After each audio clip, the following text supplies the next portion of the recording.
Hi friends, welcome to my YouTube channel. Muddu Sose ಸೀರಿಯಲ್ನಲ್ಲಿ ಮುಂದಿನ ಸಂಚಿಕೆಯಲ್ಲಿ ಏನೆಲ್ಲ ಆಗುತ್ತೆ ಅಂತ ಪೂರ್ತಿಯಾಗಿ ನೋಡ್ಕೊಂಡ್ ಬರೋಣ ಬನ್ನಿ. ಸಂಚಿಕೆಯ ಶುರುವಿನಲ್ಲಿ ಚಂಪಾ ಮನೆ ಬಿಟ್ಟು ಹೋಯ್ತೀನಿ ಅಂತ ಹೇಳ್ಬೇಕಾದ್ರೆ ಇಂಥ ನಿರ್ಧಾರ ಯಾಕವ ತಕೊಂಡೆ ಅಂತ ಶಿವರಾಮೇಗೌಡರು ಕೇಳ್ತಾರೆ. ಅಣ್ಣ, ಇದ್ರಲ್ಲಿ ಕಾರಣ ಏನದೆ ಅಂತ ಕೇಳ್ತಿದ್ಯಲ್ಲ. ಅವಳು ಸುಭಾಷನ್ ಜೊತೆ ಜೀವನ ಮಾಡಕ್ ಆಗಕ್ಕಿಲ್ಲ ಅಂತ ತನ್ ತಾಳಿನ ಬಿಚ್ಕೊಟ್ಲು. ಅವಳ ಮಾತ್ ಕೇಳಿ ನೀವು ಹೋಗ್ಲಿ ಬಿಡು ಅಂತ ಹೇಳಿದ್ರಿ.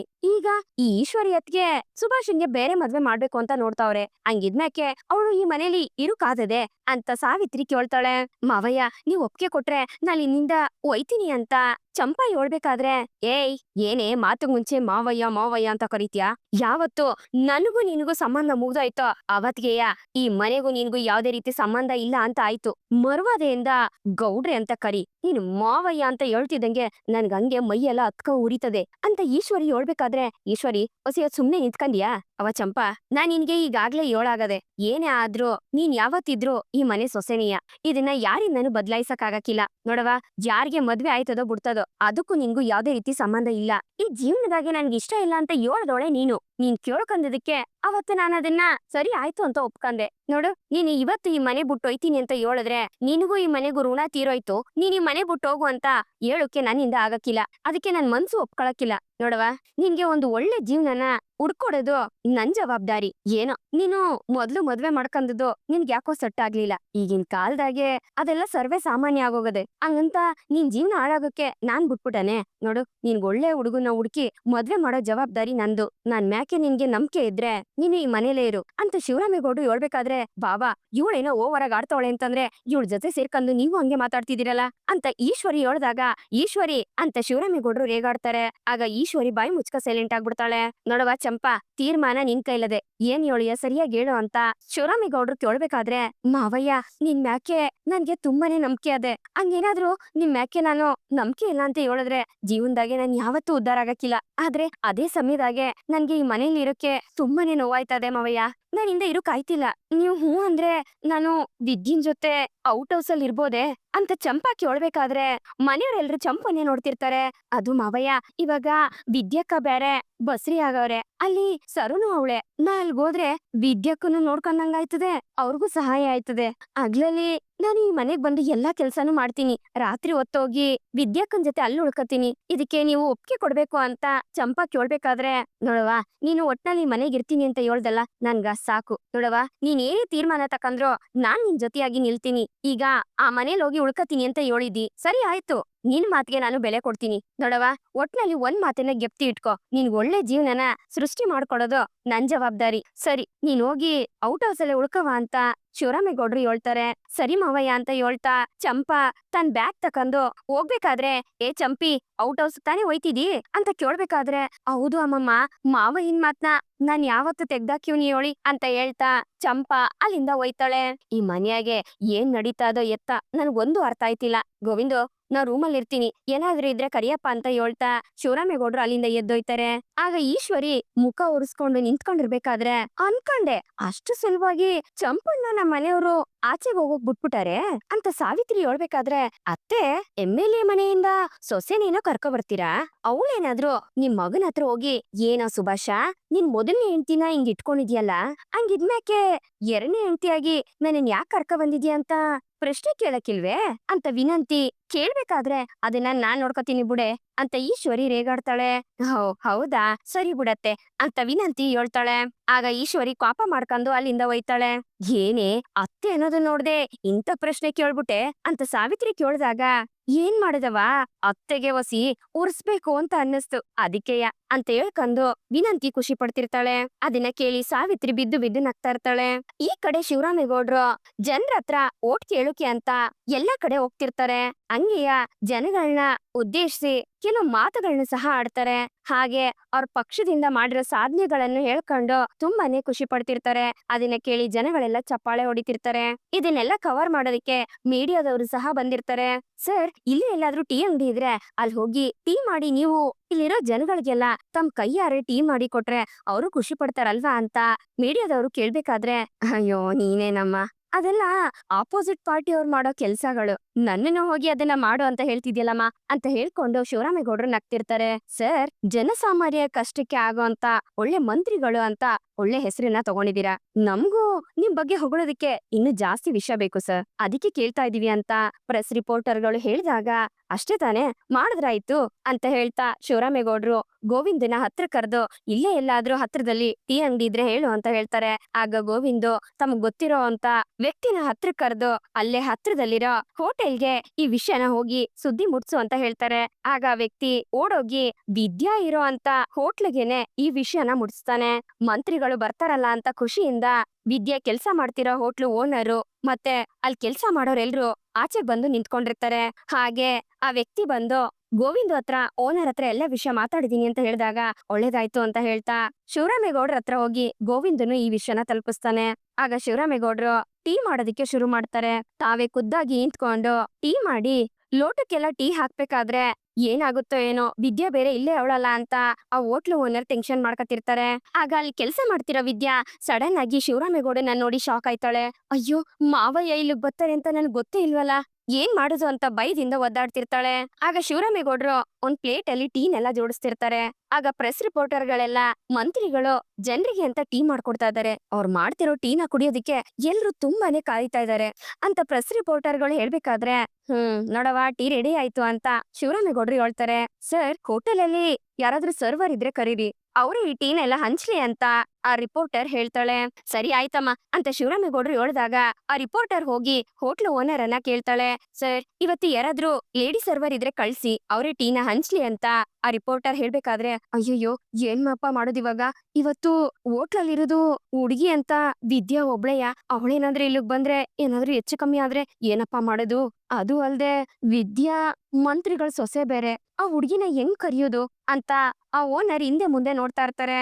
ಸರ್, ಏನ್ ಯೋಚನೆ ಮಾಡ್ತಿದ್ದೀರಾ, ಬೇಗ ಕರೀರಿ ಸರ್ವರ್ನ ಅಂತ ಆ ರಿಪೋರ್ಟರ್ ಹೇಳ್ಬೇಕಾದ್ರೆ ಒಂದ್ ನಿಮಿಷ ಇರಿ ಮೇಡಮ್, ನಾನೇ ಕರ್ಕೊಂಡ್ ಬರ್ತೀನಿ ಅಂತ ಅಲ್ಲಿ ಕೆಲ್ಸ ಮಾಡ್ತಿರೋಂತ ವ್ಯಕ್ತಿ ವಿದ್ಯನ್ನ ಹೋಗಿ ಕರೀತಾನೆ. ಅಣ್ಣ ಯಾಕಣ್ಣ ಅಂತ ವಿದ್ಯೆ ಕೇಳಿದಾಗ ಅದು ಓನರು ಕರಿತಾ ಇದಾರೆ, ಮಂತ್ರಿಗಳು ಟೀ ಮಾಡ್ತಿದಾರಲ್ಲ ಅದನ್ನ ನೀವೇ ತಕೊಂಡು ಎಲ್ರಿಗೂ ಕೊಡ್ಬೇಕಂತ ಕಣವ, ಬಾರವ ಬೇಗ ಅಂತ ಹೇಳಿ ಕೆಲಸದವನು ಆಚೆಗ್ ಬರ್ತಾನೆ. ವಿದ್ಯಾ ಏನ್ ಮಾಡೋದು ಅಂತ ಗೊತ್ತಾಗ್ದೆ ಧೈರ್ಯ ಮಾಡಿ ಭಯದಿಂದನೇ ಒದ್ದಾಡ್ತಾ ಅಲ್ಲಿಗೆ ಬರ್ತಾಳೆ. ಆಗ ಶಿವರಾಮೇಗೌಡ್ರು ಟೀನ ತಕೊಳವ ಅಂತ ಪ್ಲೇಟಲ್ಲಿ ಇಟ್ಟು ಕೊಡ್ಬೇಕಾದ್ರೆ ಸಡನ್ ಆಗಿ ವಿದ್ಯನ್ನ ನೋಡ್ತಾರೆ. ನೋಡಿ ಅವ್ರಿಗೆ ಶಾಕ್ ಆಯ್ತದೆ. ಅಯ್ಯೋ ಏನಿದು, ಹೋಟೆಲ್ಲಿ ಕೆಲ್ಸ ಮಾಡೋ ಹುಡುಗಿ ಕರೆದ್ರೆ ಈ ಹುಡುಗಿ ಬತ್ತಾವಳಲ್ಲ ಅಂತ ಪಾರ್ಟಿಲಿರೋ ಮೆಂಬರ್ಗಳೆಲ್ಲ ಮಾತಾಡ್ಕೋಬೇಕಾದ್ರೆ ಯಾರಣ್ಣ ಇವ್ರು ಅಂತ ಇನ್ನೊಬ್ಬ ವ್ಯಕ್ತಿ ಕೇಳ್ತಾನೆ. ಅಯ್ಯೋ ನಿನ್ ಗೊತ್ತಿಲ್ವೇನ್ಲಾ, ಮಂತ್ರಿಗಳವ್ರಲ್ಲ ಅವ್ರ ಸೊಸೆ ಇವಳು ಇಲ್ಲಿ ಕೆಲ್ಸ ಮಾಡ್ತಿರೋದು ಅವ್ರಿಗೆ ಗೊತ್ತಿಲ್ಲ ಅನಿಸ್ತದೆ, ಅದಕ್ಕೆಯ ಇಲ್ಲಿಗ್ ನಮ್ಮನ್ನ ಕರ್ಕ ಬಂದವ್ರೆ, ಗೊತ್ತಿದ್ರೆ ಅವ್ರ ಇಲ್ಲಿಗ್ ಬತ್ತಿದ್ರೆ ಅಂತ ಅಲ್ಲಿರೋ ಮೆಂಬರ್ಗಳೆಲ್ಲ ಮಾತಾಡ್ಕೊಳ್ಳೋದಕ್ಕೆ ಶುರು ಮಾಡ್ತಾರೆ. ಏ ಹೌದಲ್ವೇನೆ, ಈ ಹುಡುಗಿ ಮಂತ್ರಿಗಳ ಸೊಸೆ ತಾನೆ ಅಂತ ಅಲ್ಲಿರೋ ಹೆಂಗಸರುಗಳೆಲ್ಲ ಮಾತಾಡ್ಕೊಳ್ಳೋದಕ್ಕೆ ಶುರು ಮಾಡ್ತಾರೆ. ಶಿವರಾಮೇಗೌಡ್ರು ಕೋಪದಿಂದ ವಿದ್ಯನ್ನ ಗುರಾಯಿಸ್ಬೇಕಾದ್ರೆ ವಿದ್ಯಾ ಬೈದಲ್ಲೇ ಆ ಟೀ ತಕಂದು ಎಲ್ರಿಗೂ ಕೊಟ್ಟು ಬರ್ತಾಳೆ. ವಿದ್ಯನ್ನ ಅಲ್ಲಿ ನೋಡಿ ಗೋವಿಂದ್ ಅವ್ರಿಗೂ ಶಾಕ್ ಆಯ್ತದೆ. ಇನ್ನು 5-6 ಜನ ಇದಾರೆ, ಅವ್ರಿಗೂ ಟೀ ತಂದ್ ಕೊಡಿ ಅಂತ ಆ ರಿಪೋರ್ಟರ್ ಹೇಳ್ಬೇಕಾದ್ರೆ ಶಿವರಾಮೇಗೌಡ್ರು ಮತ್ತೆ ಟೀ ಹಾಕಿ ವಿದ್ಯನ್ನೇ ನೋಡ್ತಿರ್ತಾರೆ. ವಿದ್ಯಾ ಆ ಟೀಗಳನ್ನ ಇಸ್ಕೊಂಡು ಬೇರೆಯವ್ರೆಲ್ರಿಗೂ ಕೊಟ್ಟಾಗ ಮಂತ್ರಿಗಳು ಮಾಡಿರೋ ಟೀ ತುಂಬಾ ಚೆನ್ನಾಗಿದೆ ಅಂತ ಎಲ್ರು ತುಂಬಾನೇ ಹೊಗಳ್ತಿರ್ತಾರೆ.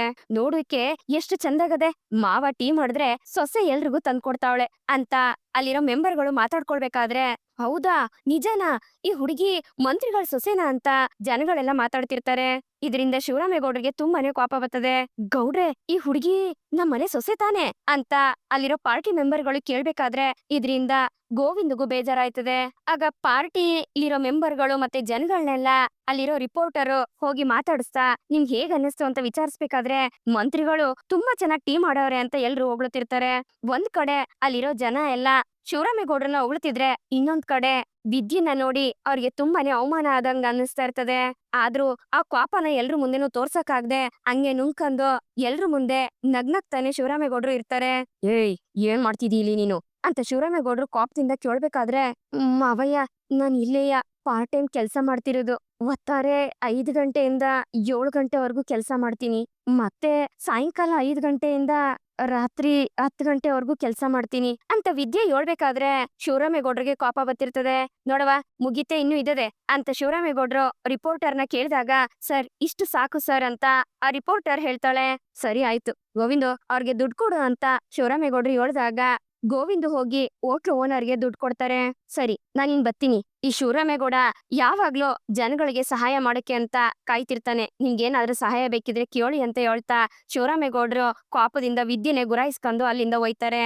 ಅವ್ವ ವಿದ್ಯಾ, ನೀನ್ ಇಲ್ಲಿ ಕೆಲ್ಸ ಮಾಡ್ತಿರೋದು ನಿಮ್ ಮಾವ ಹಿಂಗೆ ಗೊತ್ತಿಲ್ವೇ ಅಂತ ಆ ಹೋಟ್ಲು ಓನರ್ ಕೇಳ್ಬೇಕಾದ್ರೆ ಗೊತ್ತಿಲ್ಲ ಅಣ್ಣ ಅವ್ರಿಗೆ ಅಂತ ವಿದ್ಯಾ ಹೇಳ್ತಾಳೆ. ಓ, ಹಂಗಾದ್ರೆ ಹೋಯ್ತು, ಎಲ್ಲ ಹೋಯ್ತು ಅಂತ ಹೇಳ್ಕೊಂಡು ಆ ಓನರ್ ಟೆನ್ಷನ್ ಮಾಡ್ಕೋಬೇಕಾದ್ರೆ, ಅಣ್ಣ ನೀವೇನು ತಲೆ ಕೆಡ್ಸ್ಕೋಬೇಡಿ, ನನ್ನಿಂದ ನಿಮ್ಗಾಗ್ಲಿ ಈ ಹೋಟ್ಲಿಗಾಗ್ಲಿ ಯಾವ್ದೇ ರೀತಿ ತೊಂದ್ರೆ ಆಗಕ್ಕಿಲ್ಲ. ನಮ್ ಮಾವಯ್ಯ ಅಂತ ಕೆಲ್ಸ ಎಲ್ಲ ಮಾಡಕ್ಕಿಲ್ಲ, ಆ ನಂಬಿಕೆ ನನ್ಗದೆ ಅಂತ ವಿದ್ಯೆ ಹೇಳ್ದಾಗ, ಅವ್ವ ನೀನು ಮತ್ತೆ ಅವತ್ತು ವಯಸ್ಸಾಗಿರೋ ಅವ್ವ ಬಂದಿದ್ರಲ್ಲ, ನೀವಿಬ್ರೆ ನನ್ಗೆ ದೇವ್ರಾಗ್ ನಿಂತ್ಕೊಂಡು ನನ್ ಅಂಗಡಿನ ಕಾಪಾಡ್ಬೇಕು ಕಣವ ಅಂತ ಹೇಳ್ತಾ ಹೋಟ್ಲು ಓನರ್ ಹೋಟ್ಲೊಳಿಗ್ ಕೊಯ್ತಾರೆ. ಏನ್ ಮಾಡುದು, ಮಾವಯ್ಯ ಬೇರೆ ನನ್ನೆನ ಈ ಪರಿಸ್ಥಿತಿನಲ್ಲಿ ನೋಡ್ಬಿಟ್ರಲ್ಲ ಅಂತ ವಿದ್ಯಾ ತುಂಬಾನೇ ಭಯ ಪಡ್ತಿರ್ತಾಳೆ. ಈ ಕಡೆ ಶಿವರಾಮೇಗೌಡ್ರು ಮತ್ತೆ ಗೋವಿಂದ ಇಬ್ರು ಕ್ವಾಪ್ದಾಗೆ ಮನೆಗ್ ಬರ್ತಾರೆ. ಅಷ್ಟೊತ್ಗೆ ಅಮ್ಮಮ್ಮ ಕಾಪಿ ಕುಡಿತಾ ಕುತ್ಕೊಂಡಿರ್ತಾರೆ. ಛೆ, ಹೋಯ್ತು, ನನ್ ಮಾನ ಮರ್ವಾದೆ ಎಲ್ಲ ಹಾಳಾಗೋಯ್ತು ಅಂತ ಶಿವರಾಮೇಗೌಡ್ರು ಹೇಳ್ಬೇಕಾದ್ರೆ, ಯಾಕ್ಲ ಶಿವರಾಮ, ಏನಾಯ್ತು, ಯಾಕಪ್ಪ ಹಿಂಗ್ ಕೋಪ ಮಾಡ್ಕೊಂಡಿದ್ದಿ ಅಂತ ಅಮ್ಮಮ್ಮ ಕೇಳ್ಬೇಕಾದ್ರೆ ಅಷ್ಟೊತ್ಗೆ ಸಾವಿತ್ರಿ ಮತ್ತೆ ವಿನಂತಿ ಅಲ್ಲಿಗ್ ಬರ್ತಾರೆ. ಅಣ್ಣ ಯಾಕೆ ಇಷ್ಟೊಂದ್ ಕೋಪ ಮಾಡ್ಕೊಂಡಿದ್ದಾನು ಅಂತ ಸಾವಿತ್ರಿ ನೋಡ್ತಿದ್ರೆ, ಅವ್ವ ಮಾವ ಹಿಂಗ್ ಕೋಪದಿಂದ ಮುಖ ಉದಿಸ್ಕ ಕೂತವ್ರೆ ಅಂದ್ರೆ ಏನೂ ಆಗದೆ ಅಂತ ಕಣವ ಅಂತ ವಿನಂತಿ ಹೇಳ್ತಾಳೆ. ಅದೇನ್ ಆಗಿದದು ಅಂತಾನೆ ಗೊತ್ತಿಲ್ಲ ಕಣೆ ಅಂತ ಸಾವಿತ್ರಿ ಹೇಳ್ತಿರ್ತಾಳೆ. ಲೋ ಶಿವರಾಮ, ಯೋಳ್ಳ ಏನಾಯ್ತು ಅಂತ ಅಮ್ಮಮ್ಮ ಕೇಳ್ಬೇಕಾದ್ರೆ, ಅವ್ವ ವಿದ್ಯಾ ಯಾವ್ದೋ ಹೋಟ್ಲಾಗೆ ಎಲ್ಲಿಯ ತಟ್ಟೆ ಎತ್ತುತ್ತಿದ್ಲು ಕಣವ, ಆ ವಿಷಯ ಈ ಮನೇಲಿ ಯಾರಿಗಾದ್ರೂ ಗೊತ್ತಿದದೆ ಅಂತ ಗೋವಿಂದು ಕೇಳ್ಬೇಕಾದ್ರೆ, ಅಯ್ಯೋ ಅಣ್ಣ, ಇದ್ರ ಬಗ್ಗೆ ನಾನೇ ನಿಮ್ ಹತ್ರ ಹೇಳ್ಬೇಕು ಅಂತ ಅನ್ಕಂದೆ. ಈ ವಿಷಯದಾಗೆ ನಾನು ಅವಳ ಹತ್ರ ತುಂಬಾ ಸಲಿ ಪ್ರಶ್ನೆ ಮಾಡಿವ್ನಿ. ಅಲ್ಲ ಕಣೆ, ನಮ್ಮ ಅಣ್ಣ ಒಬ್ರು ಮಂತ್ರಿ, ಅವ್ರಿಗೆ ಅವಮಾನ ಆಗೋ ರೀತಿ ನೀನೊಂದು ಹೋಟ್ಲಲ್ಲಿ ಕೆಲ್ಸ ಮಾಡ್ತಿದ್ಯಲ್ಲ, ನಮ್ಮ ಅಣ್ಣಂಗೆ ಅವಮಾನ ಆಗ್ಲಿ ಅಂತ ತಾನೇ ನೀನ್ ಹಿಂಗೆಲ್ಲಾ ಮಾಡ್ತಿರೋದು ಅಂತ ಅವಳ ಹತ್ರ ತುಂಬಾ ಸಲಿ ಪ್ರಶ್ನೆ ಮಾಡಿವ್ನಿ. ಆದ್ರೆ ಅವಳು ಎಷ್ಟು ದುರಾಂಕಾರದಲ್ಲಿ ಉತ್ತರ ಕೊಡ್ತಿದ್ಲು ಗೊತ್ತೇ ಅಂತ ಸಾವಿತ್ರಿ ಹೇಳ್ಬೇಕಾದ್ರೆ, ಮಾವ ಅವಳಿಗೆ ತುಂಬಾ ದುರಾಂಕಾರ, ಆ ಚಿಲ್ರೆ ಬುದ್ಧಿ ಎಲ್ಲೋದದ ಹೇಳು. ನಾವು ಡೈವರ್ಸ್ ಕೊಡು ಅಂತ ಹೇಳಿದ್ವಲ್ಲ, ಅದಕ್ಕೆಯ ನಿಮ್ಗೂ ಈ ಮನೇಲಿರೋರ್ ಎಲ್ರಿಗೂನು ಅವಮಾನ ಆಗ್ಲಿ ಅಂತನೆಯ ಅವಳಿಂತ ಕೆಲ್ಸಕ್ ಸೇರಿರೋದು. ಮಂತ್ರಿಗಳ ಸೊಸೆ ಹೋಟ್ಲಲ್ಲಿ ಎಂಜಲು ಎತ್ತಾವಳೆ ಅಂತ ಎಲ್ರು ನಮ್ಗೆ ಚೀತು ಅಂತ ಉಗಿಲಿ ಅಂತ ಹಿಂಗೆಲ್ಲಾ ಮಾಡ್ತಾವಳೆ ಮಾವ ಅಂತ ವಿನಂತಿ ಹೇಳ್ಬೇಕಾದ್ರೆ, ಇದನ್ನ ಕೇಳಿ ಶಿವರಾಮೇಗೌಡ್ರಿಗೆ ಇನ್ನು ಕೋಪ ಜಾಸ್ತಿ ಆಯ್ತದೆ. ಅಣ್ಣ ಕರಿಯಣ್ಣ ಅವಳನ್ನ ಕರೆದು ನಾಳೆಯಿಂದ ಕಾಲೇಜಿಗೆ ಬಿಟ್ರೆ ಇನ್ನೆಲ್ಲೂ ಹೋಗ್ಬಾರ್ದು ಅಂತ ಅವಳಿಗೆ ತಾಕೀತ್ ಮಾಡಿ ಅಂತ ಸಾವಿತ್ರಿ ಹೇಳ್ಬೇಕಾದ್ರೆ, ಏಯ್ ಮುಚ್ಚೆ ಸಾಕು ಬಾಯಿನ, ಏನೇ ಬೊಗಳ್ತಾ ಇದ್ಯಾ, ನಿನ್ಗಿಷ್ಟ ಬಂದಂಗ್ ನೀನ್ ಮಾತಾಡ್ಬಿಟ್ರೆ ಸುಮ್ಕಿರ್ಬೇಕೆ, ಎಲ್ಲ ಮಾಯಂಗ್ನೆ ಅಂತ ಅಮ್ಮಮ್ಮ ಹೇಳ್ಬೇಕಾದ್ರೆ, ಅವ್ವ ನಮ್ ಪಾರ್ಟಿಲಿ ಇರೋರೆಲ್ಲ ವಿದ್ಯೆನ ನೋಡಿ ಇವಳು ನಮ್ಮನೆ ಸೊಸೆ ತಾನೇ ಅಂತ ಕೇಳಿದ್ರು ಕಣವ, ಅದ್ರಿಂದ ನಮ್ಗೆ ಎಷ್ಟು ಅವಮಾನ ಆಯ್ತು ಗೊತ್ತೇ, ನನಗೆ ಒಂದ್ ರೀತಿ ಆಶ್ಚರ್ಯ ಆಗೋಯ್ತು ಅಂತ ಗೋವಿಂದು ಹೇಳ್ಬೇಕಾದ್ರೆ, ನೋಡ್ಲಾ ನಿನಗೆ ಅವಮಾನ ಆಗಿರ್ಬೋದು, ಇಲ್ಲ ಅಂತ ಹೇಳ್ತಿಲ್ಲ, ಆದ್ರೆ ಇದ್ರಲ್ಲಿ ಅವಮಾನ ಪಡೋಂಥದ್ದು ಏನು ಇಲ್ಲ ಕಣ್ಲಾ. ಯಾವಾಗ ಅವಳು ಇಲ್ಲಿ ಇರ್ಬೇಕು ಅಂತ ಕೋರ್ಟ್ ಇಂದ ಆರ್ಡರ್ ಬಂತೋ, ಕೋರ್ಟ್ ಆರ್ಡರ್ಗೆ ಮರ್ವಾದೆ ಕೊಟ್ಟು ಅವಳು ಈ ಮನೆಗ್ ಬಂದಾಗಿಂದ ಅವಳು ಹೋಟ್ಲಲ್ಲಿ ಕಷ್ಟಪಟ್ಟು ಕೆಲ್ಸ ಮಾಡ್ತಾ ಸಂಪಾದನೆ ಮಾಡಿ ತಿಂಗ್ಳು ಮನೆ ಬಾಡಿಗೆ ಅಂತ 5,000 ರೂಪಾಯಿ ನನ್ ಕೈ ಕೊಡ್ತಾವಳೆ ಕಣ್ಲಾ. ಅದಿನ್ ಗೊತ್ತೇ? ಅಷ್ಟೇ ಅಲ್ಲ ಕಣ್ಲಾ, ಅವಳು ಅಡ್ಗೆ ಮಾಡ್ಕತಿರೋದ್ರಿಂದ ಹಿಡ್ದು ಅವಳಿರೋ ಮನೆ ಕರೆಂಟ್ ಬಿಲ್ಲಲ್ಲೂ ಸಹ ಸ್ವಂತವಾಗಿ ದುಡ್ದು ಅದ್ರ ಮೂಲಕ ಆ ದುಡ್ಡನ್ನ ಕಟ್ಟಿ ಯಾರ್ ಕೈನು ನೋಡ್ದೆ ಹೊಟ್ಟೆಲ್ ಮಗಿ ಇಟ್ಕೊಂಡು ತಾನ್ ಇಷ್ಟಪಟ್ಟಿರೋ ಓದನ್ನು ಓದ್ಕೊಂಡು ಜೀವನ ಮಾಡ್ತಾವಳೆ ಕಣ್ಲಾ. ಒಂದ್ ಹುಡ್ಗಿ ಈಗಿನ ಕಾಲದಾಗೆ ಸ್ವಾಭಿಮಾನದಿಂದ ದುಡ್ದು ಜೀವನ ಮಾಡ್ತಾವಳೆ ಅಂದ್ರೆ ಅದನ್ನ ಹೊಗಳ್ಬೇಕೇ ಹೊರ್ತು ಅದ್ರಲ್ಲಿ ಅವಮಾನ ಪಟ್ಕೊಳ್ಳಂತದ್ದು ಏನಪ್ಪಾ ಇದ್ದದು, ಅರ್ಥ ಮಾಡ್ಕೊಳಪ್ಪ. ಏನಪ್ಪಾ ಶಿವರಾಮೇಗೌಡ, ನಿನ್ಗೇನ್ ಅನ್ಸದ್ ಹೇಳು ಅಂತ ಅಮ್ಮಮ್ಮ ಕೇಳ್ಬೇಕಾದ್ರೆ ಶಿವರಾಮೇಗೌಡ್ರು ಕೋಪದಿಂದ ಅಮ್ಮ ಮುನ್ನೆ ನೋಡ್ತಿರ್ತಾರೆ. ಅವ್ವ ಅದಕ್ಕೆ ಅಂತ ಅಣ್ಣ ಮಂತ್ರಿ ಆಗಿರ್ಬೇಕಾದ್ರೆ ಅಂತ ಸಾವಿತ್ರಿ ಹೇಳ್ಬೇಕಾದ್ರೆ, ಏಯ್ ನೀ ಮಾತಾಡ್ಬೇಡ, ಸುಮ್ಕೆ ನಿಂತ್ಕಳೆ, ಅವಳು ಎಷ್ಟು ಕಷ್ಟ ಪಡ್ತಾವಳೆ ಅನ್ನೋದು ನಿಮ್ಮಿಬ್ರಿಗೂ ಅರ್ಥ ಆಗಕ್ಕಿಲ್ಲ ಕಣೆ ಅಂತ ಅಮ್ಮಮ್ಮ ಹೇಳ್ತಾರೆ. ಅವ್ವ ಇವಾಗ ನೀನ್ ಏನ್ ಹೇಳ್ಬೇಕು ಅಂತನಿದಿ ಅಂತ ಸಾವಿತ್ರಿ ಕೇಳ್ದಾಗ, ನೋಡೆ ನನ್ ಕೋಪ ಬರ್ಸ್ಬೇಡ, ಆಮೇಕೆ ನಾನ್ ಏನ್ ಹೇಳ್ತೀನೋ ನನಗೆ ಗೊತ್ತಿಲ್ಲ, ಸುಮ್ಕಿದ್ರೆ ಸರಿ ಅಂತ ಅಮ್ಮಮ್ಮ ಸಾವಿತ್ರಿ ಮ್ಯಾಕೆ ರೇಗಾಡ್ದ ಮ್ಯಾಕೆ ಸಾವಿತ್ರಿ ವಿನಂತಿ ಇಬ್ರು ಬಾಯಿ ಮುಚ್ಕೊ ಸೈಲೆಂಟ್ ಆಗಿ ನಿಂತ್ಕತಾರೆ. ಲೋ ಶಿವರಾಮ, ಅವಳು ನಿನ್ಗೆ ಅವಮಾನ ಮಾಡ್ತಾವಳೆ ಅಂತ ನೀನ್ ಅನ್ಕೊಂಡಿದ್ಯಲ್ಲ, ಯೋಳ್ಳ ಅಂತ ಅಮ್ಮಮ್ಮ ಕೇಳ್ಬೇಕಾದ್ರೆ ಶಿವರಾಮೇಗೌಡ್ರು ಏನು ಮಾತಾಡ್ದೆ ಅಲ್ಲಿಂದ ಎದ್ದೊಂಟೈತಾರೆ. ಲೋ ಶಿವರಾಮ ನಿತ್ಕಳ್ಳ, ಉತ್ತರ ಕೊಡ್ಲಾ ಅಂತ ಅಮ್ಮಮ್ಮ ಹೇಳ್ಬೇಕಾದ್ರೆ ಗೋವಿಂದು ಕೂಡ ಅಲ್ಲಿಂದ ಹೊಂಟೈತಾರೆ. ಏನವ, ಯಾವಳ ಒಬ್ಳಿಗೋಸ್ಕರ ನಮ್ಮೆಲ್ರು ನೀನು ವಿರುದ ಕಟ್ಕತಾ ಇದೆಯಲ್ಲ, ನಮ್ಮನ್ನೇ ಬುಟ್ಕೊಟ್ಟು ಮಾತಾಡ್ತಿದ್ಯಲ್ಲ ಅಂತ ಸಾವಿತ್ರಿ ಕೇಳ್ಬೇಕಾದ್ರೆ, ಏಯ್ ನಾನ್ ಯಾರನ್ನು ಬುಟ್ಕೊಟ್ಟು ಮಾತಾಡ್ತಿಲ್ಲ ಕಣೆ, ನಾನ್ ಯಾವತ್ತಿದ್ರು ನ್ಯಾಯ ನಿಯತ್ತು ನೀತಿ ಪರ ಕಣೆ, ನಾನ್ ಯಾವತ್ತೂ ಬದ್ಲಾಗಕ್ಕಿಲ್ಲ ಅಂತ ಅಮ್ಮಮ್ಮ ಹೇಳ್ತಾರೆ. ನಿನ್ ನೀತಿ ನಿಯತ್ನ ನಿನ್ ಹತ್ರನೇ ಇಟ್ಕೋ, ಬವ್ವ ಹೋಗುಮ ಅಂತ ಹೇಳ್ತಾ ವಿನಂತಿ ಸಾವಿತ್ರಿನ ಕರ್ಕೊಂಡು ಅಲ್ಲಿಂದ ಹೋಯ್ತಾಳೆ.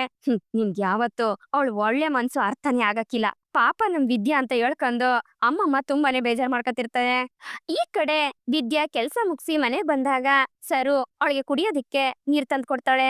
ಸರು, ಇತ್ತೀಚೆಗೆ ಮೊಗ ಓಡಾಡೋದು ಎಷ್ಟ್ ಚೆನ್ನಾಗ್ ಗೊತ್ತಾಯ್ತದ ಗೊತ್ತೇ ಅಂತ ವಿದ್ಯೆ ಹೇಳ್ಬೇಕಾದ್ರೆ, ಹೌದಾ ಅಕ್ಕ ಅಂತ ಹೇಳ್ತಾ ಸರು ಹೊಟ್ಟೆನ ಮುಟ್ ನೋಡ್ತಿರ್ತಾಳೆ.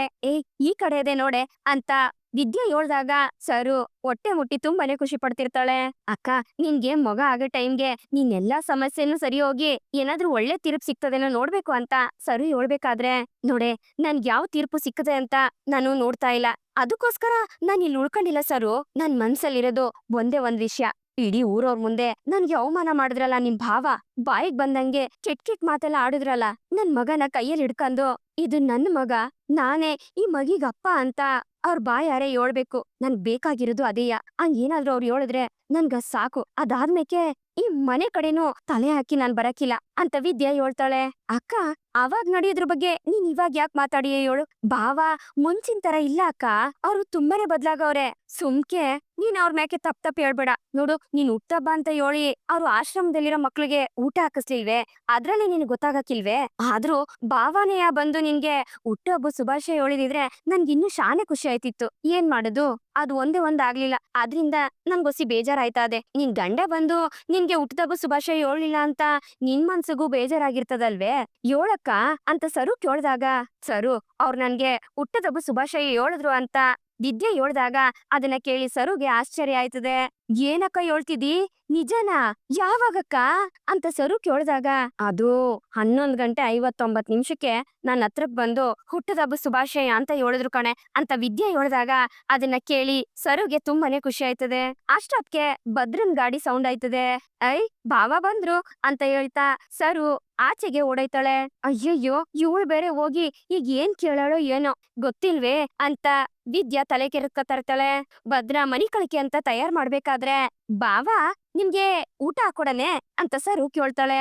ಇಲ್ಲ ಸರು, ನಾನು ಆಚೆನೆ ಊಟ ಮಾಡ್ಕೊ ಬಂದೆ ಅಂತ ಭದ್ರ ಹೇಳ್ತಾನೆ. ಅಲ್ಲ, ಎಲ್ರು ಆಚೆನೆ ಊಟ ಮಾಡ್ಕೊ ಬಂದ್ರೆ ನಾನ್ ಅಡ್ಗೆ ಮಾಡಿರೋದೆಲ್ಲ ಏನ್ ಮಾಡುದು ಅಂತ ಸರು ಹೇಳ್ಬೇಕಾದ್ರೆ, ನೋಡ್ ಸರು, ನನ್ಗೇನ್ ಬೇಕೋ ಅಡ್ಗೆನ ನಾನೇ ಮಾಡ್ಕತೀನಿ ಅಂತ ಭದ್ರ ಹೇಳ್ತಾನೆ. ಅದ್ ಹೆಂಗ್ ಬಾವ ನೀವೇ ಅಡ್ಗೆ ಮಾಡ್ಕಂದಿರಿ? ಅಲ್ಲ, ನೀವ್ ಹೇಳಿರ್ದೇನು ಅಕ್ಕ ಮಾಡಿರೋ ಅಡ್ಗೆನ ಊಟ ಮಾಡಕ್ಕಿಲ್ಲ ಅಂತ. ಯಾವತ್ತಿದ್ರು ನೀನೇ ನನ್ಗೆ ನಾದ್ನಿ ಅಂತ ಹೇಳಿದ್ರಿ. ಹಂಗಿದ್ಮೇಕೆ ನಾನ್ ಅಡ್ಗೆ ಮಾಡುತ್ ತಿಂದ್ರೆ ಏನಾಗೋದು? ನಾಳೆಯಿಂದ ನೀವೇನಾದ್ರೂ ಆಚೆ ತಿನ್ಕ ಬಂದ್ರಿ ಅಂದ್ರೆ ನನ್ಗೆ ಕೋಪ ಬರ್ತದೆ, ಹೇಳ್ತಿದೀನಿ ನೋಡಿ ಅಂತ ಸರು ಹೇಳ್ಬೇಕಾದ್ರೆ ಅದನ್ನ ಕೇಳಿ ಭದ್ರ ನಗ್ತಿರ್ತಾನೆ. ಹಂಗೆಯ ಸರು ಬರ್ಬೇಕಾದ್ರೆ ಕೆಳಗಡೆ ಬಿದ್ದಿರೋ ಮಣ್ಣನ್ನ ತನ್ ಕೈಗೆ ಎತ್ಕ ಬಂದಿರ್ತಾಳೆ. ಹೌದು ಬಾವ, ಎಲ್ಲಾದ್ರೂ ಕೆಳಗಡೆ ಏನಾದ್ರೂ ಬಿದ್ದಿದ್ರಾ ಅಂತ ಸರು ಕೇಳ್ದಾಗ, ಕೆಳಗಡೆ ಬಿದ್ದಿದ್ನೆ. ಯಾಕಿಂಗ್ ಕೇಳ್ತಿದ್ಯಾ ಅಂತ ಭದ್ರ ಕೇಳ್ದಾಗ, ಹಂಗಲ್ಲ ಬಾವ, ನಿಮ್ ಮೀಸೆಗೆ ಮಣ್ಣು ಮೆತ್ಕಂದದೆ ಅದಕ್ಕೆಯ ಅಂತ ಸರು ಹೇಳ್ದಾಗ, ಏನು ಮೀಸೆಗೆ ಮಣ್ಣು ಮೆತ್ಕೊಂಡಿದ್ದದೆ ಅಂತ ಭದ್ರ ತನ್ ಮೀಸೆನ ಮುಟ್ ನೋಡ್ಕತಿರ್ತಾನೆ. ಅದಿನ್ನು ಹೋಗಿಲ್ಲ ಬಾವ, ಇರಿ 1 ನಿಮಿಷ, ನಾನೇ ಮಣ್ಣನ್ ಒರ್ಸ್ಲೆ ಅಂತ ಸರು ಕೇಳ್ದಾಗ, ಏನು ನೀವ್ ಒರ್ಸಿಯಾ ಅಂತ ಭದ್ರ ಕೇಳ್ತಾನೆ. ಯಾಕೆ, ಎಷ್ಟೇ ಆದ್ರೂ ನಾನು ನಾದ್ನಿ ಅಲ್ವೇ, ನಾನ್ ಮುಟ್ಟಿದ್ರೆ ಏನಾದದ್ದು ಅಂತ ಸರು ಕೇಳ್ತಾಳೆ. ಹಂಗೇನಿಲ್ಲ, ನೀ ಚಿಕ್ಕ ಹುಡ್ಗಿ ಅಲ್ವೇ, ಮುಟ್ಬೋದು ಅಂತ ಭದ್ರ ಹೇಳ್ತಾನೆ. ಸರಿ ಆಯ್ತು ಇರಿ ಬಾವ ಅಂತ ಹೇಳ್ತಾ ಸರು ತಂದಿರೋ ಮಣ್ಣನ್ನ ಭದ್ರನ್ ಮೀಸೆಗೆ ಒರೆಸ್ತಾಳೆ. ಹೋಯ್ತೆ ಇವಾಗ ಅಂತ ಭದ್ರ ಕೇಳ್ದಾಗ ಸರು ಬಿದ್ದು ನಗ್ತಾ ಇರ್ತಾಳೆ. ಯಾಕ್ ನಗ್ತಿದಿ ಅಂತ ಭದ್ರ ಕೇಳ್ದಾಗ, ಬಾವ ನಾನೊಂದ್ ವಿಷಯ ಹೇಳನೆ, ಹೇಳಿದ್ರೆ ಕೋಪ ಮಾಡ್ಕೋಬಾರ್ದು ಅಂತ ಸರಿ ಹೇಳ್ದಾಗ, ಏನು ಕೋಪ ಮಾಡಕ್ಕಿಲ್ಲ, ಅದೇನು ಹೇಳು ಅಂತ ಭದ್ರ ಕೇಳ್ತಾನೆ. ಹೇಳ್ಬೇಕು ಅಂದ್ರೆ ಇದಕ್ಕಿಂತ ಮುಂಚೆ ನಿಮ್ ಮೀಸೆಗೆ ಮಣ್ಣು ಹತ್ಕೊಂಡಿರ್ಲಿಲ್ಲ, ಆದ್ರೆ ಇವಾಗ ಮಣ್ಣು ಅಂಟ್ಕೊಂಡದೆ ಅಂತ ಸರಿ ಹೇಳ್ದಾಗ, ಏನ್ ಹೇಳ್ತಿದ್ದಾಳು ಅಂತ ಭದ್ರ ಆಶ್ಚರ್ಯದಿಂದ ನೋಡ್ತಾನೆ. ನನ್ಗ ಅರ್ಥ ಆಗ್ಲಿಲ್ಲ ಅಂತ ಭದ್ರ ಹೇಳ್ದಾಗ, ಇವಾಗ ನಾನೇ ನಿಮ್ ಮೀಸೆಗೆ ಮಣ್ಣು ಹಾಕ್ದೆ ಅಂತ ಸರು ಹೇಳ್ದಾಗ ಭದ್ರ ತನ್ ಮೀಸೆನ ಮುಟ್ ನೋಡ್ಕೊಂಡಾಗ ಅಲ್ಲಿ ಮಣ್ಣಾಗಿರ್ತದೆ. ಯಾಕೆ ಸರು ಹಿಂಗ್ ಮಾಡ್ದೆ ಅಂತ ಭದ್ರ ಕೇಳ್ದಾಗ, ಅಲ್ಲ ಬಾವ, ನನ್ನ ಹತ್ರ ಏನ್ ಹೇಳಿದ್ರಿ, ಅಕ್ಕನ್ಗೆ ಹುಟ್ಟುಹಬ್ಬ ಶುಭಾಶಯ ಹೇಳಕ್ಕಿಲ್ಲ ಅಂತ. ಆಮೇಕೆ ಸೀಕ್ರೆಟ್ ಆಗಿ ಹೋಗಿ ಅಕ್ಕನ್ಗೆ ಹುಟ್ಟುಹಬ್ಬ ಶುಭಾಶಯ ಹೇಳಿದಿರಿ. ಹಂಗಿದ್ಮೇಕೆ ನೀವು ಚಾಲೆಂಜ್ ಅಲ್ಲಿ ಸೋತೋಗಿದ್ದೀರಾ ಅಂತ ಅರ್ಥ. ಅಲ್ಗೆ ನಿಮ್ ಮೀಸೆ ಮಣ್ಣಾಯ್ತು ಅಂತ ತಾನೇ ಅರ್ಥ. ಅದಕ್ಕೆಯ ನಿಮ್ ಮೀಸೆಗೆ 2 ಕಡೆನು ಮಣ್ಣು ಹಚ್ದೆ, ದೊಡ್ಡದಾಗಿ ರೋಷದಿಂದ ಹೇಳಿದ್ರಿ. ಇವಾಗ ಸೋತೋದ್ರಲ್ಲ ಬಾವ ಅಂತ ಸರು ಹೇಳ್ದಾಗ, ಮಾಡ್ತೀನಿ ತಡಿ ನಿನ್ನ ಅಂತ ಭದ್ರ ಹೇಳ್ತಾನೆ. ಆಗ ಸರು ಓಡಿ ಮನೆ ಹೊಳ್ಕೊಂಟೈತಾಳೆ.